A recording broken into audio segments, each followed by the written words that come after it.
Here's another one. Don't ever insult each other, even though you want to. Like you want to like be mean sometimes. Like people get mean to you, you want to be mean back. I don't do that with my friends, so I don't do that with anyone else.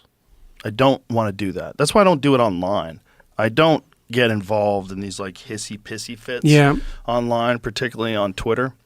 I just don't think the prime place for such things. That's all it is. First of all, again, as someone who looks at everyone like a child or like a baby, I'm not angry that people do that. I understand the appeal of it. If I was 15 and Twitter was around, I would be tweeting at every fucking celebrity saying, you're a loser, jump in front of a bus. I would say things just to try to get a reaction out of them. I think a lot of kids do. I think a lot of people don't feel like they have a voice, and one way to be heard is to be insulting, and one way to hurt is to be negative. If you look at the majority of discourse on social media in regards to hot button issues, it's disrespectful. It's contentious. It's shitty and insulting. And I've decided, like, over time in my life to not do that. I don't want to do that. I'm not interested. I'm not interested in that. I'm not interested in that kind of conflict. Like, I see real conflict all the time as an MMA commentator. You know, I see the most violent legal conflict other than war all the time. That's conflict. That's like real conflict and resolution and, you know, purposeful, agreed upon conflict.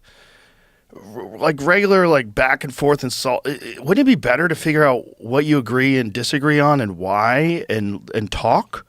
Like, why can't we all figure out how to do that? That should be a discipline you learn at an early age.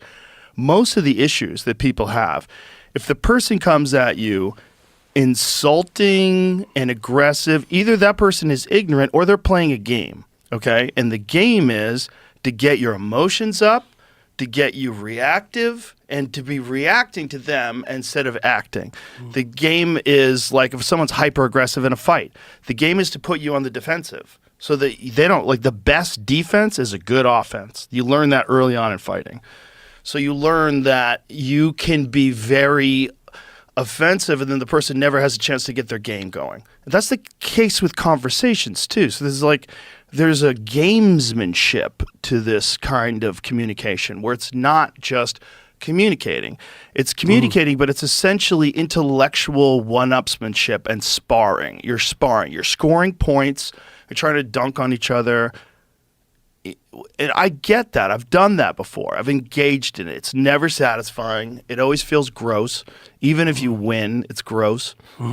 Like I've said this before, like even like publicly things that I felt like I had to do, like the Carlos Mencia conflict that I had way back in 2007 where I accused him of stealing material and it became this viral video, and then a bunch of other comedians jumped in and we all agreed there was a real problem. It was a real problem because he was very famous and he was being protected by these agencies who were profiting off of him being famous. They didn't want that train to stop.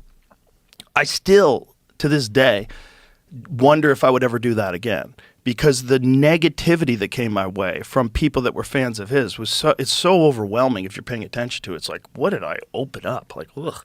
Even though I knew it was necessary. Like what? And that is also why people are negative, because they want to stop you from engaging in conflict that's going to hurt them.